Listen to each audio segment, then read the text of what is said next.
It was a quiet evening at the city park. The streetlights flickered weakly, and most people had gone home. A man named Ethan Cole, a tired engineer who had just lost his job, sat alone on a bench, staring at the night sky. He had nothing left to look forward to, until he heard a soft, trembling voice behind him. "Sir, please wait." Ethan turned around and saw a small girl, maybe 10 years old, wearing a silver jacket that shimmered even without light. Her eyes were strange, not human. They glowed faint blue, like stars. She held out a small coin purse with shaking hands. "I have $7, sir. Can you please be my dad, just for one day?" Ethan blinked, thinking she was lost or joking. He forced a small smile. "Where are your parents?" The girl looked down, silent. A single tear dropped, and for a second, Ethan saw her skin flicker, as if light was running beneath it. Something wasn't right. "Are you okay? Are you hurt?" he asked gently. The girl stepped back, afraid. "Please, sir, they're watching me. I just need a dad for one day, before they find me." Ethan's heart froze. "Who's watching you?" he asked. She looked up at the sky. A faint humming sound began above them, like a faraway engine, low and deep. The air around them shimmered for a second, and Ethan felt static electricity in the air. The girl whispered, trembling, "They are here." A strange blue light flickered behind the trees. Ethan grabbed her hand without thinking. "Run!" They ran across the park as the humming grew louder. The light behind them expanded, forming a circular shape in the air. Ethan turned once, and saw 3 dark figures stepping out of the glowing circle. They weren't human. The girl pulled him toward the street. "Please. I'll explain later, but if they catch me, Earth will burn." The words froze Ethan's mind. He didn't know who she was, what she meant, or why she chose him, but something inside told him to protect her. They vanished into the dark streets, the blue light chasing behind them. Ethan and the girl ran through the narrow streets until the strange blue light faded behind them. Both of them were breathing hard. Ethan's mind raced. They finally stopped near an old building. Ethan looked around to make sure no one followed them. Then he whispered, "Okay, tell me what's going on. Who were they?" The girl looked up with frightened eyes. "They are hunters. They find my kind. I wasn't supposed to come here." Ethan frowned. "Your kind? What do you mean?" The girl hesitated. Then she looked around again and whispered, "I'm not from Earth." Ethan stared at her, not sure if he should believe it. But those glowing blue eyes, that strange flicker on her skin, it was all real. She slowly opened her palm. A small light formed above it, floating in the air like a tiny star. Ethan stepped back in shock. "How are you doing that?" The girl's voice trembled. "My name is Lyra. I came from a world called Vereen. My father was taken away, and they said I was next. I escaped through a portal. But the hunters found me." Ethan looked at her small hands clutching the 7 crumpled dollars. "So why ask me to be your dad?" She whispered, "They only track children without guardians. If I have a father here, they can't take me.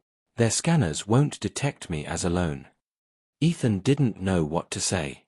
He was a simple man, broken and jobless, but now he was standing next to a girl from another world. He sighed deeply. "All right, Lyra. Just for one day. I'll help you." For the first time, she smiled. "Thank you, sir." They walked quietly to Ethan's small apartment. It was messy, but safe. Lyra sat near the window, watching the stars. Suddenly, her skin flickered again, blue light running beneath her arms. She grabbed her head and winced in pain. Ethan rushed to her side. "Lyra, what's happening?" She whispered weakly, "They're tracing me. They know I'm still here." Outside, a power line crackled. The lights in Ethan's apartment started flickering on and off. Ethan looked outside, and froze. Across the street, 3 dark figures stood under the street lamp, their eyes glowing faint blue. He whispered, "They found us." Ethan quickly shut the window and turned off the lights. His heart pounded as he peeked through the curtain. The 3 dark figures outside stood completely still under the street lamp. Their glowing blue eyes scanned the area like machines. "Lyra," he whispered, "we can't stay here. We need to hide." Lyra clutched her small bag tightly. "They can sense my energy. The light inside me, it's calling them." Ethan looked around his apartment. There wasn't much, just an old couch, broken TV, and some boxes. He opened the small storage room. "Quick! Get in here." She stepped inside quietly, but before Ethan could close the door, the lights in the hallway began to flicker again. Someone was coming up the stairs. Knock. Knock. Knock. Ethan froze. He whispered, "Don't make a sound." He walked slowly to the door and asked, "Who's there?" A familiar voice answered, "It's me, Mia. I heard noises from your room. Are you okay?" Ethan sighed in relief. Mia was his neighbor, a nurse who lived next door. She always helped him when he needed something. He opened the door slightly. "Yeah, I'm fine. Just a power surge, I guess." But Mia's eyes narrowed. "I saw strange lights outside. Anne." "Ethan, your window was glowing blue." Before Ethan could answer, a soft sound came from the storage room. Lyra sneezed. Mia stepped forward. "What was that?" Ethan tried to block her view. "Just my old TV. It's broken." But Mia noticed a faint blue light escaping through the crack of the door. She pushed past Ethan and opened it. Anne froze. Lyra stood there, eyes glowing, skin shimmering faintly in the dark. Mia gasped. What is she?" Lyra stepped back, terrified. "Please don't tell anyone," she whispered. "If they find me, you'll forget I ever existed." Suddenly, the building shook. A loud humming filled the air. The windows rattled as a bright blue light flooded the room. Ethan shouted, "They found us!" He grabbed Lyra's hand, pulling her toward the fire exit. Mia stood frozen in shock as the blue glow grew stronger behind them. Ethan yelled, "Mia, if you want to live, run." They dashed down the stairs as the ceiling cracked and the sound of mechanical footsteps echoed through the hall. Ethan and Lyra ran down the stairwell as the walls shook. Dust fell from the ceiling, and the humming sound behind them grew louder. Blue flashes lit the walls, followed by heavy metallic footsteps echoing closer. "Faster, Lyra!" Ethan shouted, his voice trembling. They burst through the door to the street, but the sky outside was filled with swirling blue clouds. A circular light hovered above the building, like a giant ring of energy. Lyra stopped, gasping for breath. "They've opened the gate again. They won't stop until they take me." Ethan grabbed her hand. "Then we keep moving." They ran through the narrow alleyways, the air thick with fog. Ethan could hear distant screams and the sound of collapsing walls. Behind them, 3 hunters appeared, tall, metallic figures with glowing eyes and armor that shimmered like glass. One of them raised a weapon that looked like a staff. A blue beam shot out, hitting the ground near Ethan's feet and exploding with light. Ethan fell, covering Lyra with his arms. "Stay down." But when the dust settled, Lyra was glowing. Her eyes turned bright white, and symbols appeared faintly on her skin. The ground around her began to vibrate. "Lyra!" Ethan whispered, fear and awe in his voice. She stood slowly. "I can't control it, but I have to protect you." The air pulsed with energy. A wave of blue light exploded outward from her body, sending the hunters flying back into the wall with a metallic crash. Their armor cracked, sparks flying as their systems glitched. Ethan shielded his face from the light, shouting, "Lyra! Stop! You'll hurt yourself." She fell to her knees, breathing hard, the glow fading from her eyes. The street went silent again. Ethan ran to her side. Hey, are you okay?" Lyra looked up weakly. "Please don't be scared of me, sir. I didn't mean to hurt them." Ethan's heart softened. He put his hand on her shoulder. "I'm not scared, Lyra. You saved us." Suddenly, the sound of sirens echoed in the distance. Police drones flew toward the burning building. Ethan realized they couldn't stay. "We have to go," he said. "If the authorities see you, they'll take you too." Lyra nodded weakly. "There's someone who can help us, but he lives far away, in the old desert zone." Ethan looked at the glowing sky and then back at the frightened girl. Then that's where we're going. He picked her up and ran into the night as the blue clouds faded behind them. End of Part 4 cliffhanger. Lyra's powers have awakened for the first time, but each time she uses them, the hunters get stronger, and now, they're calling reinforcements from another world. The night was cold and silent as Ethan drove an old rusty truck through the empty highway. Lyra sat beside him, wrapped in a blanket, her glowing eyes half closed. The city lights were far behind them now, only darkness and desert stretched ahead. Ethan glanced at her. "Are you feeling better?" Lyra nodded slowly. "The energy inside me, it's quiet now. But I can still feel them. They're searching." Ethan tightened his grip on the steering wheel. "We'll find your friend. The one in the desert." Lyra whispered, "He's not a friend. He's a protector. My father sent him before he disappeared." Hours passed.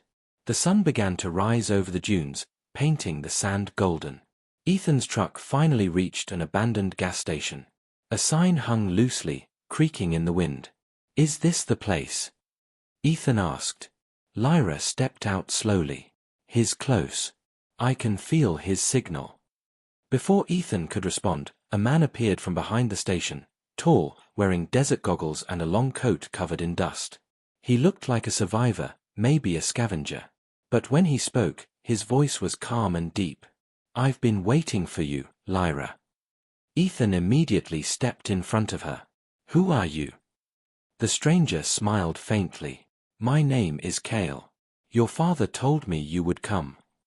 Lyra's eyes widened. "My father?" Cale nodded. "He's alive. But trapped on the other side of the portal. The hunters are trying to destroy the key that connects your worlds." Ethan frowned. "What key?" Cale reached into his coat and pulled out a small metallic sphere that glowed with the same blue light as Lyra's eyes. "This. The core of Varine. Your father built it to protect both worlds. But it only works when bonded with your energy, Lyra." Lyra stared at it, trembling. "So, I can save him?" Cale looked serious. "Yes. But the moment you activate it, the hunters will know exactly where you are. They will come, all of them." Ethan looked at Lyra, then at Cale. "So what's the plan?" Cale looked up at the sky. "You both need to reach the signal tower in the desert. That's the only place the core can open a gate strong enough." Before Ethan could reply, a sharp beeping sound came from the truck. The engine lights flickered red. Lyra turned toward the horizon, and her face went pale. 3 glowing objects were descending from the clouds, leaving trails of blue fire behind them. "They found us," she whispered. Ethan's voice hardened. "Then we move now." Cale tossed him a backpack. "There's a path under the dunes. A tunnel system. Follow me if you want to live." They ran toward the dunes as the sky above exploded in light and sound. End of Part 5 cliffhanger. The hunters have tracked them to the desert. Lyra has the power to save her father, but using it might destroy Earth itself. The desert winds howled above them as Ethan, Lyra, and Cale moved through the underground tunnels. Their flashlights flickered, lighting up the rough walls marked with strange glowing symbols, the same ones that had appeared on Lyra's skin before. Ethan asked, "What is this place?" Cale replied, "These tunnels were built by your father, Lyra. They hide the ancient path to the signal tower." Lyra touched one of the glowing marks. The symbols reacted to her touch, lighting up brighter. Her eyes widened as images began to flash in her mind, a tall figure, a shining portal, a voice saying her name. She stumbled back, clutching her head. "Lyra, are you okay?" Ethan asked, helping her stand. I saw him," she whispered. "My father. He said something." Cale stopped walking and turned toward her. "What did he say?" Lyra's voice trembled. "He said, 'Earth is worth saving, even if it costs my life.'" Ethan felt a chill run down his spine. What did he mean by that? Cale looked away. "Your father made a choice, Ethan. To seal the first portal, he used his life force. But his essence was trapped between worlds. That's why we must reach the tower, to bring him back before it fades." Lyra looked at her hands glowing faintly. If I open the gate, will it save him? Cale hesitated. It might. But it will also send a signal to the entire hunter fleet. They will come for both of you. Suddenly, a loud metallic sound echoed from the tunnel behind them, heavy steps, sharp, mechanical breathing. Ethan drew a metal pipe from his backpack. They are here again. Blue lights flickered in the darkness, growing closer. Cale shouted, "Move! This way!" They ran through the narrow tunnel, the sound of the hunters chasing them getting louder and louder. The ground shook as one of the walls exploded behind them, throwing sand and dust everywhere. Ethan covered Lyra with his body as debris fell around them. When the dust cleared, Cale was gone. Only his voice echoed through the tunnel communicator. "Keep moving to the old elevator. I'll hold them off. Protect the girl." Lyra shouted, "Cale, don't." But the signal cut off, replaced by static. Ethan grabbed her hand. "Come on. We can't lose him for nothing." They ran through the last part of the tunnel until they reached an old elevator door covered in rust. Ethan forced it open, and they climbed inside. As the elevator started rising slowly, Lyra looked down at the darkness below. Blue lights flickered, the hunters were climbing up after them. Ethan looked at her. "When we reach the surface, you do whatever you need to, okay?" Lyra nodded, tears shining in her glowing eyes. "I will save him, sir. I promise." The old elevator creaked as it reached the surface. Ethan and Lyra stepped out into the burning sunlight. The desert stretched endlessly, and far in the distance, a tall black tower rose into the sky like a needle. "That's the signal tower," Lyra said softly. "The gate can open from there." Ethan shaded his eyes. "Then that's where we go." They started walking across the sand. The air shimmered with heat, and every step felt heavier. Behind them, the wind carried faint mechanical sounds. The hunters were still following. Lyra looked weak. Her glow was fading. Ethan noticed. "You need rest." She shook her head. "If I stop now, I'll lose the signal to the core. My father's energy is getting weaker every second." They walked in silence for a while. The tower grew closer, but so did the sound of engines. Suddenly, an aircraft appeared above the dunes, black, triangular, and silent. It stopped mid-air, its engines humming with blue light. Ethan pulled Lyra behind a rock. "They found us again." The aircraft released 3 hunter drones that scanned the area with flashing beams of light. Lyra looked frightened, but something inside her changed. Her eyes glowed brighter again. "I have to tell you the truth, sir," she whispered. "Before we reach the tower." Ethan frowned. "What truth?" Lyra's voice shook. "My father wasn't just a scientist. He was the one who created the hunters." Ethan's heart dropped. "What?" "He built them to protect our world, Vereen. But they turned against him when he tried to stop the war between our kind and humans. He destroyed their leader, and they came for revenge." Ethan looked shocked. "So the machines chasing us are his creations?" Lyra nodded sadly. "Yes. And their core energy is the same as mine. That's why they can find me anywhere." The drones flew closer. Ethan whispered, "We need to move. Now." Lyra closed her eyes. "No. I'll handle them." She raised her hands slowly. Blue energy flowed through her veins and formed glowing waves around her body. The air began to vibrate. The drones paused, as if confused, and then exploded in a flash of light. Ethan covered his face. When he looked again, the sky was clear. Lyra fell to her knees, exhausted. "I can't do that again." Ethan helped her up. "You saved us again, kid. Come on, the tower's close." They continued walking until the shadow of the black tower covered them. The massive structure hummed with energy, ancient and alive. As they reached the base, the sand shifted, and a hand grabbed Ethan's ankle. He looked down, and gasped. It was Cale, injured but alive, crawling out of the sand. "You made it," he whispered. Lyra knelt beside him. "Cale, you're alive." He nodded weakly. "Barely. But listen. The tower is not what you think. If you open the gate, you won't just bring your father back. Lyra's eyes widened. Then what will happen? Cale looked up at her with pain in his eyes. You'll bring them all back, every hunter ever built.